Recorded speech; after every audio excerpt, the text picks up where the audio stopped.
안녕하세요. 이번 시간에는 현대 무신론자들의 헛발질 1장에 있는 내용을 같이 살펴보도록 하겠습니다.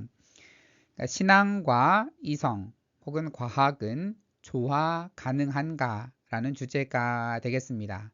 그러니까 우리가 믿는 신앙이 합리적으로 설명될 수 있을 것인가에 대한 내용이 되겠습니다.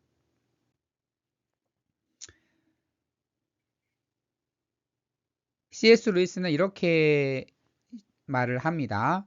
인간은 법칙을 주신 분을 믿었기 때문에 자연 법칙을 기대했고, 자연 법칙을 기대했기 때문에 과학적으로 되었다.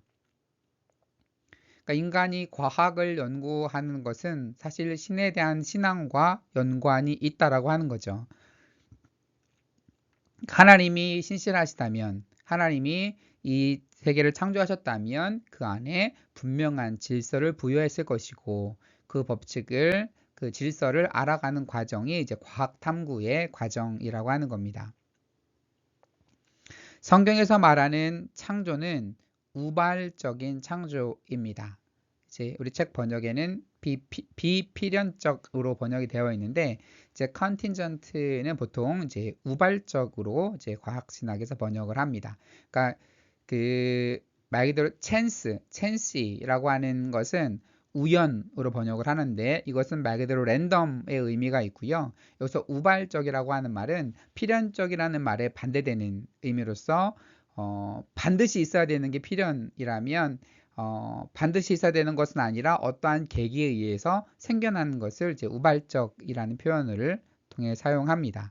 그러니까 그 하나님의 창조는 늘 당연히 있어야 되는 창조가 아니라 하나님께서 그 역사 시간 속으로 들어오셔서, 그러니까 하나님께서 그 어느 순간에 창조하신 내용이죠. 어느 순간이라는 말도 사실 모순이 있죠. 하나님이 시간과 공간을 같이 창조하셨다라고 말할 볼 수 있으니까. 어쨌든 하나님은 세상을 자신이 원하는 방식대로 만들 자유가 있으신 분입니다. 반드시 그렇게 되게만 한다면 하나님에겐 자유가 없었겠죠. 하나님은 형이상학적 원리에 제약을 받으시는 분이 아니죠. 하나님은 자신의 마음대로 창조하실 수 있는 분이고, 그렇다면 성경에 말한 창조는 우발적인 창조다라고 볼 수 있겠습니다. 16세기에는 과학이 신앙을 위협하는 것처럼 보여서 저항한 사람들이 있었죠. 뭐 갈릴레오 갈릴레이라든지. 그래서 그 과학이 그 신앙을 위협하는 것처럼 보여서 이제 갈릴레오 같은 사람들이 그런 주장을 하면 교계에서 거기에 대한 반발을 보여왔던 역사였잖아요. 그런데 이제 20세기에는 기원을 연구하면서 하다 보니까 이 기원을 연구하다 보니까 기독교 신앙의 타당성이 점점 그런 입증되는 것처럼 보이기 때문에, 그러니까 저항을 받고 있다라고 저자가 이야기를 하고 있어요. 이제 그 르메트르가 사실 이제 빅뱅 이론을 만들었잖아요. 카톨릭 성직자이면서 물리학자였는데, 그러니까 이분이 그 연구를 하다 보니까 르메트르의 그 지도 교수 스승이었던 그 에딩턴은 정말로 르메트르의 말대로 우주의 시작이 있었다라고 보는 것이 합리적일 거야 라고 생각하다 보니까, 그렇다면 이것이 성경을 말하는 게 아니야? 라고 하면서 어떻게 우리 물리학자가 다시 성경 속으로 들어갈 수가 있지? 어떻게 이 난제를 극복할까? 를 이제 에딩턴이 이제 고민하게 됩니다. 그러니까 빅뱅 모델은 너무 성경적이라는 이유로 이제 당대에 거부당했죠. 그렇지만 이제는 성경을 거부하는 논리로 사용하고 있습니다. 빅뱅 모델 처음 나왔을 때 당시 사람들은 우주가 시작도 끝도 없고 영원하다라고 믿었기 때문에 아인슈타인도 그렇게 믿었죠. 그런데 별이 점점 멀어지고 있고 우주가 가속 팽창하고 있다라고 하는 것들을 점점 밝혀지면서 그렇다면 우주가 한 점에 모이는 그 순간을 생각해 볼 수 있겠구나 라고 하면서 그 빅뱅 이론이 나오게 되고, 결국 이제 아인슈타인도 자신의 생각이 틀렸음을 이제 인정하게 되죠. 하지만 이제 스티븐 호킹 같은 분은 뭐 물리학, 빅뱅 이론 등을 이용해서 이제 기독교를 부정하는 그런 데에 사용하게 됩니다. 이분은 블러디노프와 함께 위대한 설계라고 하는 책을 썼습니다. 거기서 이렇게 말합니다.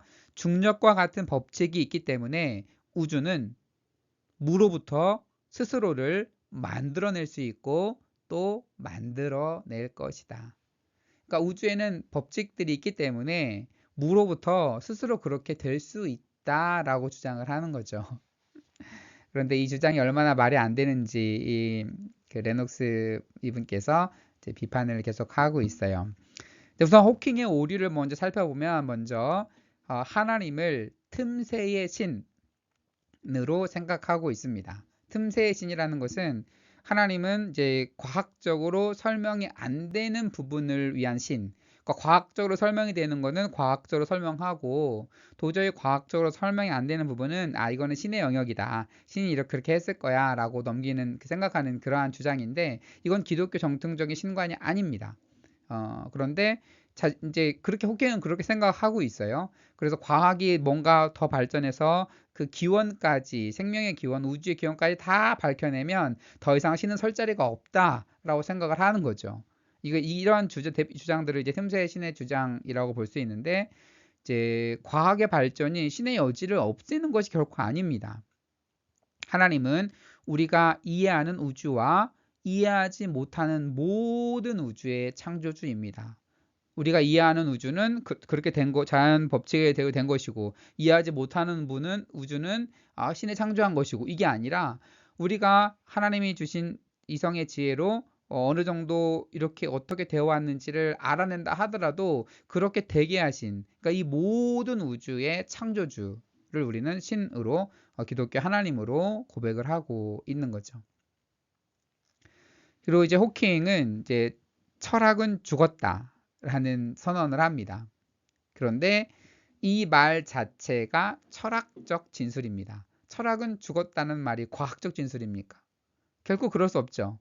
철학은 죽었다라는 말 자체가 철학적 진술인데 자체 모순의 말을 하게 되죠. 그리고 우주가 무로부터 창조되었다고 하는데 중력은 그 전에 존재했다라고 하는 이러한 표현이 말이 되는가라고 하는 거죠. 우주는 무로부터, 그러니까 중력과 같은 법칙이 있었기 때문에 무에서부터 그 법칙에 따라서 스스로 생겨났다라고 주장을 한다는 건데, 아무것도 없는데 중력이 존재했다라는 말 자체가 납득이 되지 않죠. 그래서 우리가 보통 어떤 X가 Y를 창조한다라는 이야기를 하려면 X의 존재를 먼저 전제해야 됩니다. X가 있어야 Y가 나오는 거니까.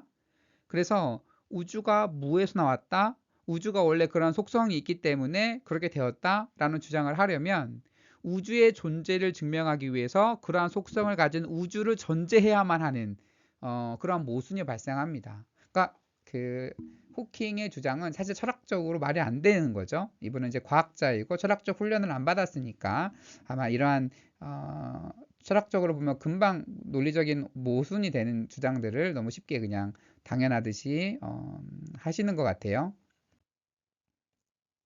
또한 이분은 이제 범주의 오류를 범하고 있는데, 이분의 기본적인 전제는 물리법칙과 하나님 중에 하나를 고르라고 하는 거죠. 그러니까 이 우주가 물리법칙으로 만들어진 건지 아니면 하나님께서 창조하신 것인지 이 둘 중에 하나를 택해라. 근데 나는 물리법칙으로 이렇게 설명할 수 있으니 신은 없다, 이렇게 주장을 하는 건데, 이러한 주장은 범주의 오류에 갇혀 있는 겁니다. 그러니까 제트 엔진을 설명하기 위해서 물리법칙과 제트 엔진이 어떻게 작동하는지에 대한 물리법칙과 제트 엔진 개발자, 휘틀경 중에서 이 둘 중에 한 분을 택하라. 물리법칙이냐 아니면 엔진 개발자냐 라고 한다고 하면 너무 황당한 주장이잖아요. 그러니까 물리법칙은 제트 엔진이 어떻게 작동하는지 설명해 줄 수 있지만 제트 엔진이 어떻게 존재하게 되었는지는 설명하지 못합니다. 마찬가지인 거죠. 물리법칙도 어떻게 이렇게 태초의 시작 이후에 어떻게 물리적으로 이 우주가 형성되어 왔는지를 설명할 수 있지만 어떻게 그것이 존재하게 되었는지나 이런 것들은 설명할 수가 없다라고 하는 겁니다. 그러니까 물리 법칙들은 스스로 아무것도 창조하거나 발생하게 할 수 없습니다. 물리 법칙이 중력 법칙이 무엇인가를 뿅 생기게 한 다음에 중력으로 적용할까요? 물리 법칙 자체는 아무것도 만들지 못합니다. 어떠한 물리 말 그대로 그 어떠한 사물들, 물질들이 어떻게 존재하는지에 대한 묘사를 하는 법칙이 물리 법칙인 거지 그것이 무엇인가를 만들어내지 않습니다. 그러니까 중력 법칙이 중력을 창조하지 않습니다. 운동 법칙은 공의 향후의 움직임을 분석할 수는 있어도 공을 존재하게 하거나 움직일 수 없습니다. 공이 만약에 당구장이나 볼링장에서 공을 굴리면 어떻게 가고 어떻게 움직인다라고 하는 것을 물리 법칙대로 설명을 할 수 있어요. 그런데 그 물리 법칙이 공을 존재하게 하거나 공을 조금이라도 움직이게 할 수 없습니다. C.S. 루이스는 이렇게 얘기를 합니다. 법칙들은 어떠한 사건도 만들어내지 않는다. 법칙이 이를 만들어낼 수 있다고 생각하는 것은 단순히 덧셈을 함으로써 실제 돈을 만들 수 있다고 생각하는 것과 마찬가지이다. 그러니까 법칙들이 있다 그래서 어떤 사건이 발생하는 것이 아니죠. 그래서 100만 원 더하기 100만 원은 200만 원이라고 하는 덧셈을 저는 할 수 있어요. 그랬다고 제 주머니에 갑자기 200만 원이 생기는 게 아니잖아요. 네, 그러니까 어떤 법칙들은 뭔가를 만들어낼 수 없다라고 하는 겁니다. 그래서 호킹은 또한 왜 이 우주에 아무것도 없지 않고 무엇인가가 존재하는가 라고 하는 그 질문에 대해서 전혀 대답하지 못했습니다. 옆에 사진 나와 있는 분은 이제 앨런 샌디지라고 하는 분이고 현대 천문학의 아버지로 불리는 분입니다. 나는 그러한 질서가 혼돈으로부터 나올 가능성이 별로 없음을 알았다. 무언가 조직화하는 원칙이 있어야 한다. 하나님이 내게는 신비이지만 존재 기억, 즉 왜 아무것도 없는 것이 아니라 무엇인가가 존재하는가에 대한 설명이다. 샌디지 이분은 우주의 나이를 계산하는 데 있어서 굉장히 유명한 분이죠. 굉장히 탁월하신 연구를 하신 업적을 갖고 계신 분인데 이렇게 주장을 하는 거죠. 왜 아무것도 없는 것이 아니라 무엇인가가 존재하는가에 대한 설명. 그 설명의 근원으로 하나님을 들 수 있다라고 주장을 합니다. 호킹은 설계를 배제하기 위해 그 다중우주 개념을 주장합니다. 그러니까 어떻게 이 지구상에 인간이 동장하게 되었을까? 무한대의 우연의 반복으로 인해서 우리가 등장하게 되었을까? 그래서 인류의 등장과 이런 것들을 사실 설명하기에는 너무나 그 어찌 보면 설계자를 상상하게 할 만큼 너무나 많은 우연의 반복이다 보니까 이제 그것을 배제하기 위해서 다중우주 개념, 다중우주라고 하는 것은 결국 우주가 무한대로 많다면 그 중에 하나 정도는 무한 번의 우연의 반복되는 우리 우주 같은 우주가 존재할 수 있지 않을까라고 하는 주장인데 이 주장은 결코 과학적으로 입증되거나 근거를 갖고 있는 주장이 아니죠. 결국 철학적 주장인 거죠. 그러니까 이는 이제 호킹이 철학은 죽었다라고 선언했는데 그 영역 안으로 철학의 영역 안으로 스스로 걸어 들어가는 이제 모순을 보이는 주장이라고 볼 수 있습니다. 그렇다면 신앙이란 무엇일까? 신앙을 어떻게 정의할 수 있을까를 생각해 봅니다. 이제 옥스퍼드 영어 사전에 보면 신앙, faith로 보통 번역하는 이 신앙이라고 하는 단어는 fide스에서 파생이 되었는데, 첫 번째로 믿음, 신뢰의 의미가 있고, 두 번째로 믿음, 증거, 표시, 서약, 약속 같은 것들을 낳는 것, 신앙이다. 세 번째로는 객관적 측면에서의 신뢰, 성실, 신뢰의 준수, 충성 등의 의미를 지니고 있습니다. 결국 증거 또는 권위에 대한 의존으로부터 나오는 확신, 의존, 믿음을 우리는 신앙이라고 볼 수 있겠습니다. 사전적인 정의이죠. 그런데 그러니까 신무신론자들은 신이 존재하지 않는다고 믿습니다. 그러면서 자신들은 신앙이 없다라고 말하죠. 그러니까 모순인 거예요. 신이 없다라고 믿는 것. 이 믿는 것이라고 하는 말이 사전적 의미로는 신앙과 동일한 의미를 지니고 있습니다. 그런데 이제 신앙이 없다라고 하는데, 이들은 믿음은 중립적인 의미로 사용합니다. 믿음이라는 말, belief라고 하는 말은 이제 중립적인 의미로 사용하고, 신앙이라고 하는 그런 말은 정당화되지 않는 믿음을 지칭하는 용어로 사용합니다. 하지만 옥스퍼드 사전에서 신앙은 정당화할 수 있는 증거의 강약에 대한 암시가 없습니다. 그러니까 그 신앙이라는 말에 그것은 믿을 만한 정당화될 수 있는 근거가 약하면 신앙이라고 하고 강하면 믿음이라고 하고 이런 기준이 전혀 없습니다. 그러니까 새로운 무신론자들이 그렇게 사용할 뿐인 거죠.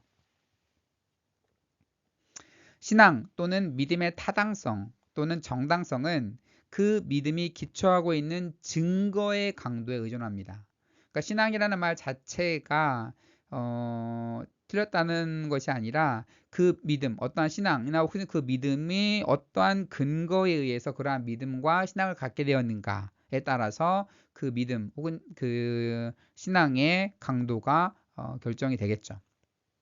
그래서 맹목적인 신앙은 당연히 위험하죠. 하지만 우리는 증거에 기초한 신앙을 갖고 있는 사람들입니다. 그러니까 맹목적인 신앙과 신앙을 동일한 선상에서 놓으면 안 됩니다. 그다음은 사람에 대한 믿음. 이제 크리스토퍼 히친스, 옆에 히친스와 이 저자인 레녹스가 토론하는 그 장면에 대한 사진입니다. 누군가가 어떤 것에 대한 신앙을 갖고 있으면 그 무언가가 진리나 가치를 가지고 있을 가능성은 상당히 줄어든다. 그러니까 히친스가 이렇게 주장을 하는 거예요. 어떠한 신앙을 가지고 있으면 어떤 것에 대한 또 누군가에 대한 신앙이 있으면 이 진리는 아니야.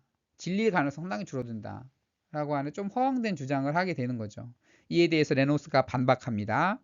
이 말이 사실이면 과학은 퇴출된다. 과학 자체가 성립이 안 된다라고 하는 거죠.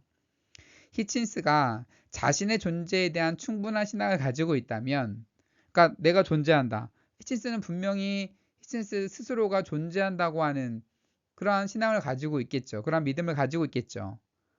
그러면 그 말이 그가 존재할 가능성이 상당히 줄어든다? 라는 말일까요? 그러니까 어떤 것에 대한 또 누군가에 대한 신앙을 가지고 있으면 그것이 정말 진리일 가능성이 상당히 줄어든다라는 표현은 내가 존재해. 여러분이나 각자가 나는 존재한다라고 하는 것에 대한 분명한 믿음이 있죠. 그렇다면 그럼 여러분이 존재하지 않는 겁니까? 이렇게 말할 수 없는 거죠. 사실 이제 과학 자체도 마찬가지고 이 말을 가지고 한다면 과학 자체도 성립이 불가능하는 자가당착적인 주장을 하고 있는 거죠. 지식이 신앙을 몰아낸다고 말하는 것은 옳지 않습니다. 지식은 사실 또는 사람에 대한 우리의 믿음을 강화시킵니다. 그러니까 무엇인가 지식, 내가 어떤 거에 대한 지식을 조금씩 쌓아가면 그것에 어떤 사람에 대한 지식을 쌓아가면 그 사람에 대한 신앙이 더 믿음이 더 생기겠죠. 신뢰가 더 생기겠죠. 마찬가지로 어떤 사실이나 어떤 사물에 대해서 우리가 신앙을 점점 지식을 점점 쌓아가면 그것을 더 잘 믿게 되는 거죠. 그러니까 지식과 신앙이 서로 반대의 관계, 위치에 있다라고 하는 것은 잘못된 주장이다 라고 하는 겁니다. 그렇다면 하나님에 대한 신앙은 맹목적인 신앙인가? 라는 주장에 대해서 이제 살펴봅니다. 이제 줄리안 바지니라고 하는 이분은 기독교는 증거가 없는 것을 믿는 것이 좋다라는 원칙을 지지하는데 이는 증거가 없는 신앙체계에 대한 다소 편리한 저음형이다. 옆에 이제 이분 여기 사진에 있는 이분입니다. 그러니까 기독교는 증거가 없잖아. 기독교 뭐 사실이란 증거가 있어? 그러면서 야, 증거가 없이 믿는 것은 더 복된 거야. 되게 예수께서 도마에게 말씀하셨죠. 너가 날 본고로 믿느냐? 보지 않고 믿는 자는 복되다. 이런 표현들을 하시잖아요. 그래서 이러한 교리를 갖고 증거가 없으니까 증거가 없이 믿는 것은 복되다라는 그런 교리를 갖고 있지. 너무나 상당히 편리한 거 아니야? 자기 방어적인 거 아니야? 이제 이런 주장을 하는 거죠. 여기에 대한 반박으로 보는 것은 오직 증거의 하나의 종류일 뿐이다. 그러니까 바지니 해석은 중력이나 원자를 본 적이 없기 때문에 그것들의 존재에 대한 믿음이 증거에 근거하지 않았다 라고 주장한다면 말이 안 되겠죠. 그러니까 내 중력을 본 적이 없어. 원자를 본 적이 없어. 그러니까 그것은 증거에 기반한 믿음이 아니야 라고 말할 수 없겠죠. 나폴레옹을 본 적이 없기 때문에 그가 워터루 전투를 수행했다라고 하는 그러한 믿음이 맹목적인 주장이다라고 말할 수 없겠죠. 그래서 이러한 그 바지니의 주장은 상당히 말도 안 되는 주장이다라고 하는 겁니다. 성서에 보면 특히 요한복음에 보면 표적을 통해서 예수가 제공한 증거, 예수께서 많은 표적을 이제 행하시고 그 표적 때문에 사람들이 믿었다라고 하는 기록들이 여러 곳에서 발견이 됩니다. 그리스도에 의해 요구되는 믿음, 신앙은 전혀 맹목적인 신앙이 아닙니다. 그러니까 우리가 그리스도를 믿을 때 맹목적으로 전혀 어떠한 증거도 없고 정말 관련도 없고 하는데 믿는 거냐? 그게 아니라고 하는 거죠. 나름대로 그 표적을 본 사람이 있고 나름대로 경험한 것이 있고 그 사람들에 따라 정도는 다르겠지만 그 나름대로의 삶의 여정 속에서 나름대로 합리적인 그러한 근거를 가지고 있는 거지 우리의 신앙은 그렇게 맹목적인 신앙이 아니다. 그러니까 맹목성은 누구에게 해당하냐? 이를 전혀 알 수 없는 사람. 예수 그리스도가 누군지 전혀 몰라요. 어떤 일을 행하셨는지 전혀 몰라요. 근데 예수를 믿는다 그래요. 그러면 맹목적이라고 볼 수 있겠죠. 그렇지만 우리는 예수께서 어떠한 일을 행하셨는지, 어떠한 가르침을 주셨는지, 그리고 그에 대한 여러 가지 이야기들, 전승들, 기독교 역사들, 수많은 증거들을 가지고 있는 사람들이죠. 그러니까 맹목적인 신앙이 아니라고 하는 겁니다. 그렇다면 신앙은 망상인가? 라는 주장에 대해서 살펴봅니다. 도킨스는 신앙은 어떤 정당화도 요구하지 않으며 어떠한 논쟁도 허용하지 않는다는 바로 그 이유 때문에 해악이다. 그러니까 기독교는 논쟁을 싫어한다. 논쟁도 허용되지 않고 논쟁하기 싫어하지. 그 자체가 해악이야 라고 얘기를 하는 거죠.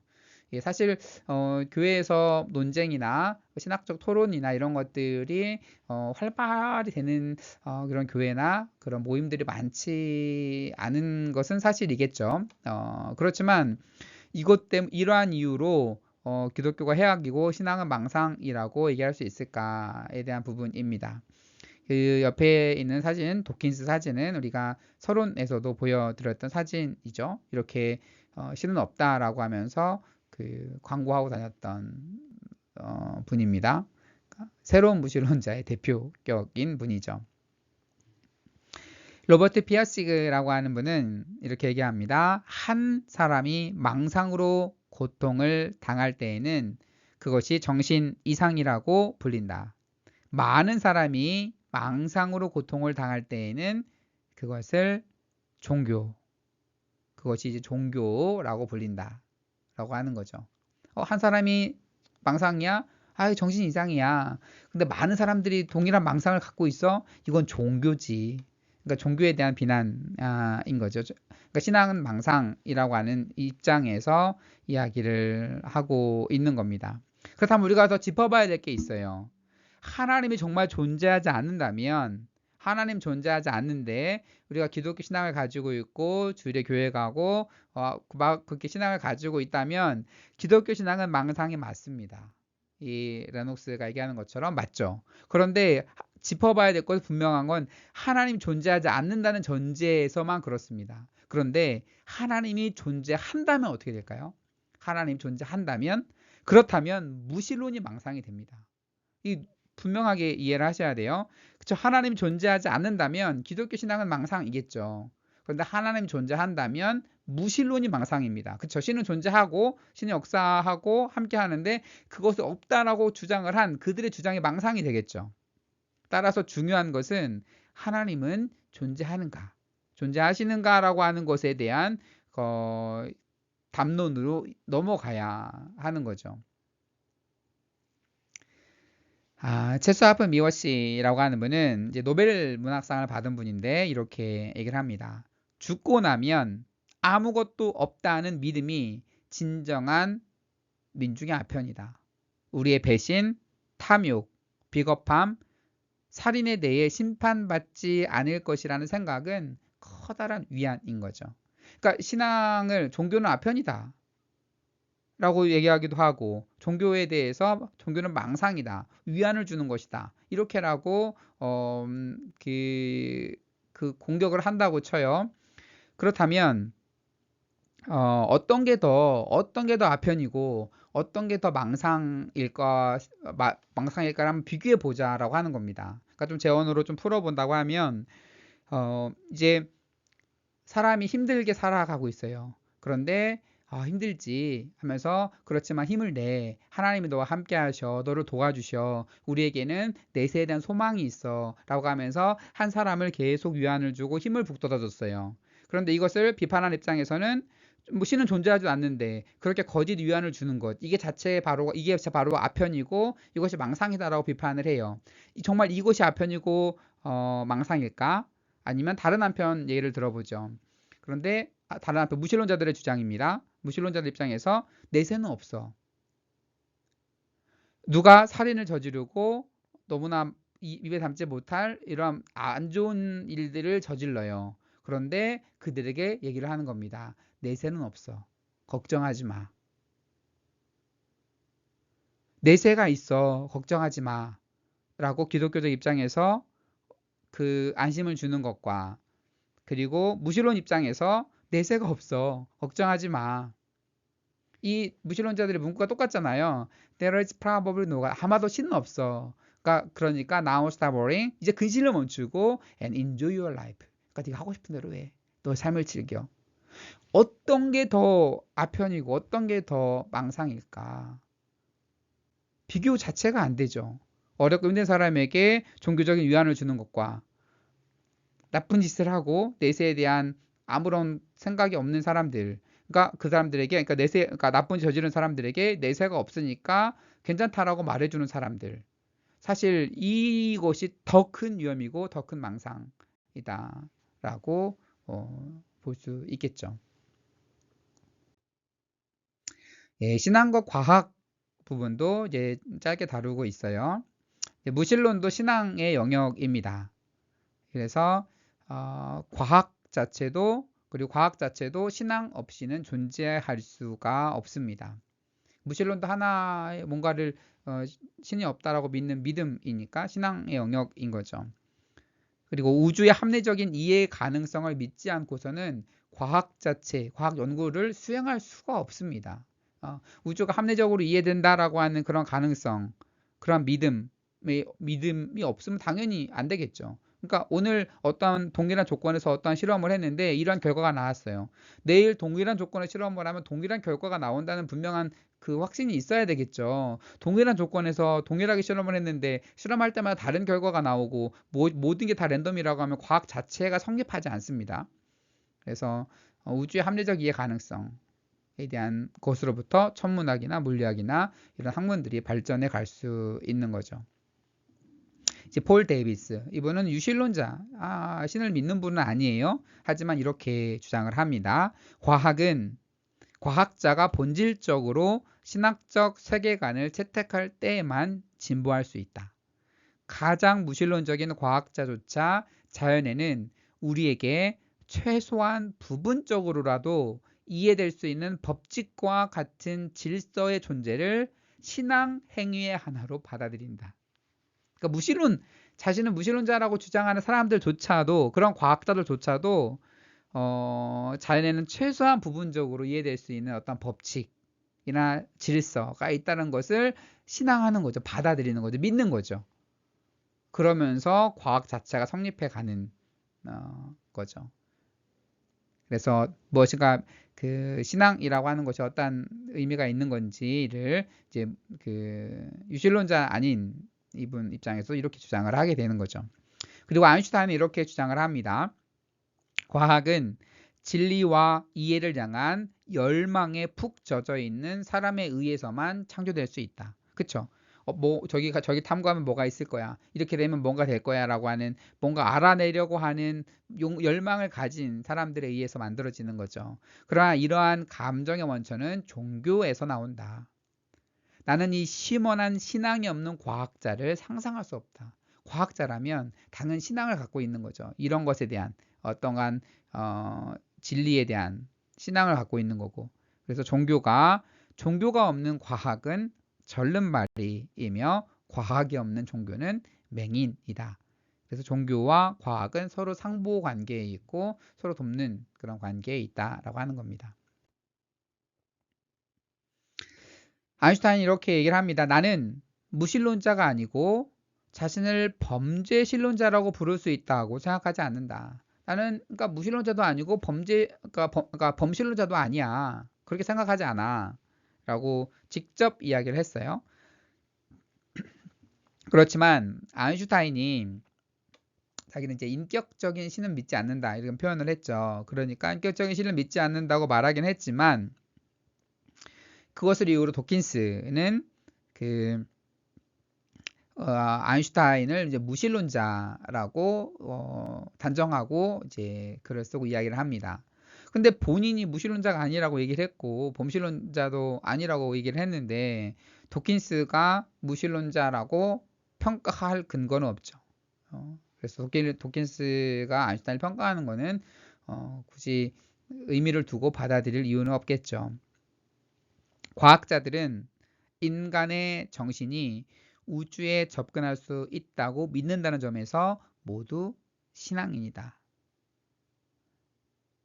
신앙은 우주에 대한 과학적 탐구의 선결 조건이다 라고 하는 겁니다. 신앙이라는 것, 신앙이 있어야지 인간의 정신 그리고 우주 이해하고 할 수 있다라고 하는 것에 대한 신앙이 기본적으로 전제되어 있다라고 하는 겁니다. 그 다음에 신앙, 증거, 그리고 증명이라고 할 때 증명의 의미가 무엇인가를 살펴봅니다. 수학에서 증명은 어떤 인정된 논리 규칙을 통해서 논거를 펼침으로써 다른 수학자들에게도 받아들여지는 결론을 제시하는 것으로 수학 입장에서는 그렇게 여겨집니다. 하지만 다른 학문 분야나 어떠한 자연과학을 포함한 경험 분야에서는 엄격한 증명이 불가능합니다. 여기에서의 증명은 특정 주장이 사실이라고 합리적인 사람을 확신시키기에 충분한 강력한 증거가 있다. 그러니까 이렇게 증명된다라고 이론을 세울 때에 합리적인 사람이라면 당연히 이렇게 믿지라고 하는 충분한 증거가 있을 때에 그것은 증명이 되었다라는 표현을 다른 학문 분야에서 사용하는 겁니다. 그래서 우리가 뭔가 증명이 되었다라는 표현을 할 때 모든 분야에서 이렇게 엄밀하게 딱딱 공식처럼 그렇게 되지 않는 거죠. 그래서 어떠한 그 변호사가 어떠한 사건, 어떤 검사나 변호사나 어떠한 사건에 대한 증명할 때에도 정말 이 사람이 이러한 죄를 저질렀다고 하는 합리적인 증거, 뭐 혈흔이 나온다거나 뭐가 합리적인 증거나 뭔가 이렇게 나올 경우에 그 사람을 에 대한 증거가 그 사람의 범인임을 증명되었다라는 표현을 쓰는 거죠. 확실하게 말할 수는 없지만, 그리고 또한 확실하게 말할 수는 없지만 우리는 이제 목숨을 걸기도 합니다. 그래서 우리가 비행기를 탈 때 100% 안전하게 목적지까지 도착할이라는 보장은 없어요. 그렇지만 우리는 비행기를 탑니다. 또한 우리가 수술을 받을 때 내가 100% 살아갈 거라고 하는 확신이 없어요. 실수나 뭔가 사고가 있을 수도 있지만 우리는 우리의 몸을 맡기죠, 의사한테. 그래서 우리는 확실하지 않아도 목숨을 걸기도 합니다. 그리고 사랑이라고 하는 특징 부분들, 특히 아내가 나를 사랑하는 것을 증명할 수는 없어요. 그런데 여러 증거들에 비추어서 합리적인 의심 없이 받아들일 수가 있죠. 그래서 우리가 이건 증명되었어 라고 했을 때 증거가 있어, 이러한 표현들을 쓸 때 어떠한 상황에서 이러한 표현들을 쓰는지를 살펴본 겁니다. 수학적인 공식으로만 떨어지는 것만을 가지고 증거가 있다, 증명되었다라고 하는 것이 아니라 자연과학이나 여타 학문들, 우리 실생활에서의 증거라고 하는 부분, 증명이라고 하는 부분은 이렇게 폭넓게 사용되고 있습니다. 우주의 합리적 이해 가능성에 대한 이제 과학자들의 신앙의 근거를 살펴봅니다. 인류는 우주를 창조하지 않았을 뿐만 아니라 우리의 추론 능력을 창조하지도 않았습니다. 우리가 우주를 만들었어요? 아니죠. 우리가 우리의 추론 능력을 만들었나요? 아닙니다. 그런데 어떻게 우리의 이런 작은 머리에서 일어나는 일들이 어떤 실제에 대해서 어느 정도 참된 설명을 줄 수 있을까요? 우리가 만들었다라고 하면 우리가 만든 우주에 대해서 우리가 나름대로 설명할 수 있겠죠. 우리가 만든 것도 아니고 이러한 합리적인 추론 능력도 우리가 만든 것도 아니고, 그런데 어떻게 우리가 완벽하진 않아도 나름대로의 우주에 대한 설명을 할 수 있을까?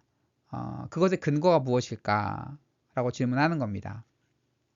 무신론자들이 신의 존재에 대한 믿음은 이성을 잘못 사용한 결과라고 단언하죠. 단언할 때에 그들은 스스로 이성의 능력은 진리를 발견해내는 목적을 달성하도록 설계되었다는 그러한 믿음을 드러내는 것이다.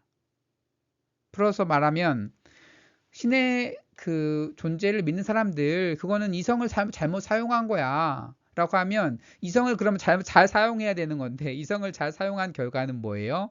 어떠한 진리를 발견하고 이런 잘못된 것으로 가지 않고 진리를 발견해내는 목적을 갖는 것인 거야. 그러니까 이성은 마음대로 생각해도 돼 라고 주장을 하면 그 이성을 가지고 누군가는 신을 믿고 신이 있다라고 믿는 것에 대해서 틀렸다라고 말할 수가 없어요.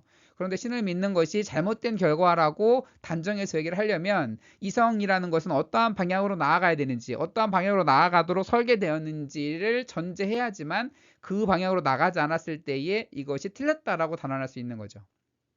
그렇다는 얘기는 무신론자들이 그 신앙을 가진 사람들을 비난한다라고 하는 것은 이성이 어떠한 방향으로 나아가도록 설계되었다, 디자인되었다라는 것을 스스로 인정하는 상황이다라고 하는 주장입니다. 이제 플란팅가는 이렇게 주장을 합니다. 우리가 무심하고 인도되지 않는 자연 과정의 산물이라는 토킨스의 말. 우리는 그 진화 과정의 산물이다. 그래서 누군가 인도되거나 어떠한 방향으로 나아간 게 아니다라는 도킨스의 말이 옳다면, 그는 우리에게 인간의 인식 능력의 신뢰성을 의심해야 하고, 따라서 불가피하게 인간의 인식 능력이 산출해내는 모든 믿음의 타당성을 의심할 강력한 이유를 제공한 셈이다. 무슨 얘기냐? 결국 그래? 우리의 이성이라고 하는 것이 그냥 자연 과정의 산물이야? 별로 대단한 게 아니야? 그냥 저절로 생겨난 거야?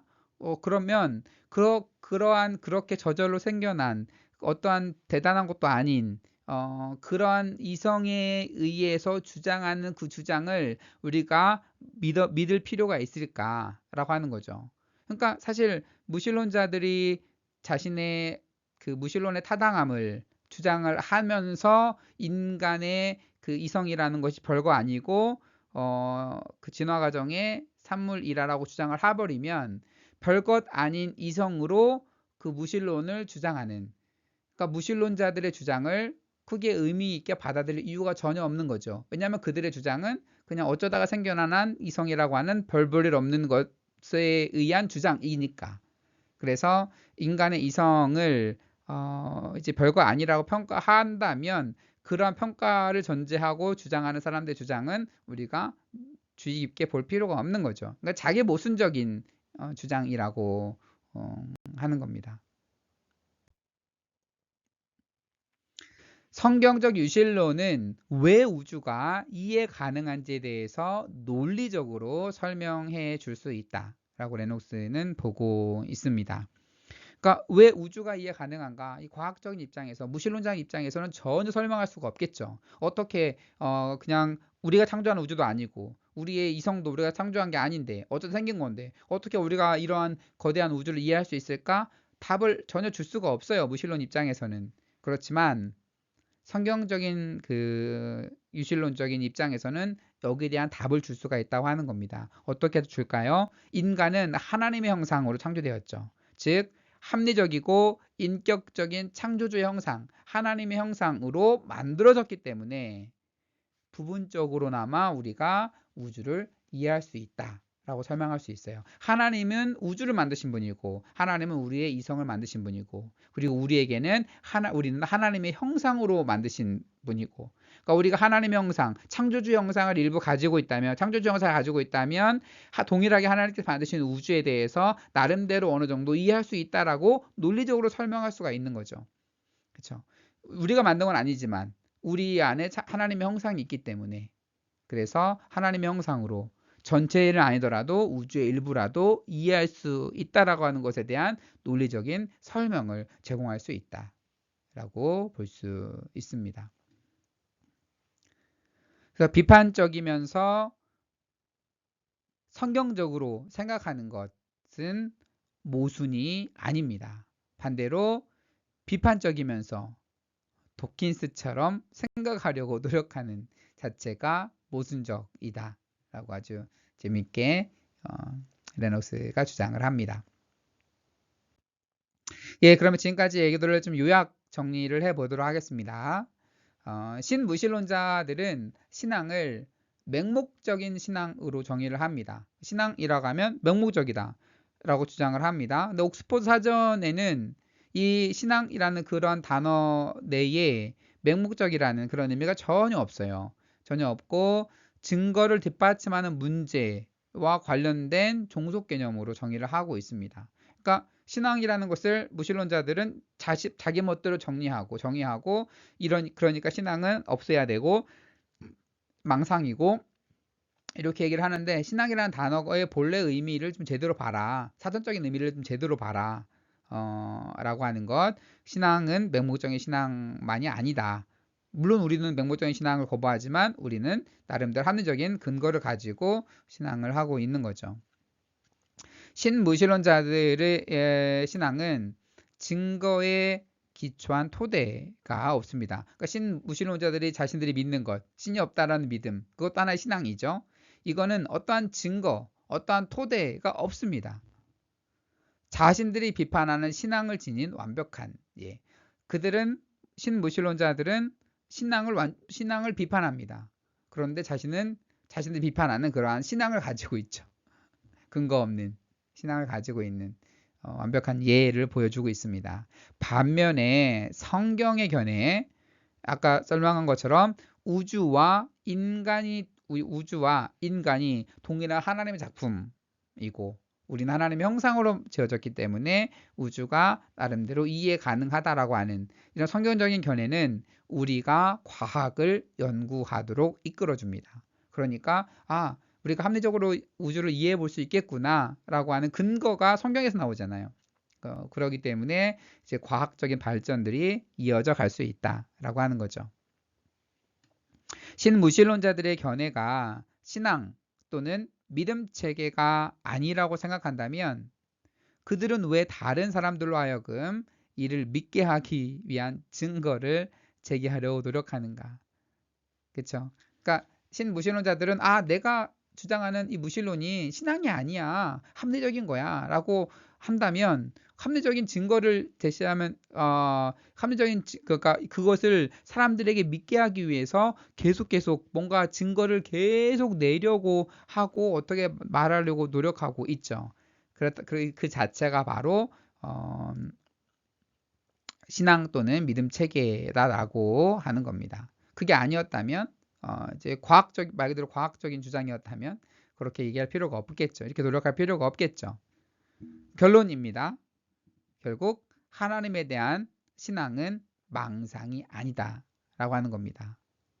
그러니까 신앙을 강력하게 모순되는 증거가 있음에도 불구하고 유지하고 있는 집요한 거짓 믿음, 그것으로 간주하는 무신론자들의 신앙 개념이 바로 망상이다. 그러니까 무신론자들은 신앙을 그렇게 보고 있죠. 거짓되는 강력하게 모순되고 거짓되는 증거가 있는데에도 집요하게 믿는 것, 이게 바로 신앙이야 라고 주장을 하고 있는데, 이렇게 신앙을 그렇게 주장하는 그 무신론자들이 신앙 개념이 바로 망상이다. 그리고 하나님에 대한 신앙, 그 신앙에 대한 분명한 이해를 갖고 있으면 그 신앙은 망상이 아니다 라고 하는 겁니다. 이렇게 철학적 관점에서 논증해 가고 있습니다. 첫 장부터 조금 주제가 난해하고 논증과 이런 것들이 계속 이어지니까 좀 이게 무슨 얘기인가 좀 헷갈리는 분들도 많이 있으리라 생각이 됩니다. 책을 통해서 좀 보완하시면 좋겠고요. 이해가 안 되면 다시 한번 반복해서 들으셔도 좋겠습니다. 네, 이것으로서 1장에 대한 강의를 마치고요. 2장 다른 주제에 대해서 또 2장 다음 주에 다뤄보도록 하겠습니다. 시청해 주셔서 감사합니다.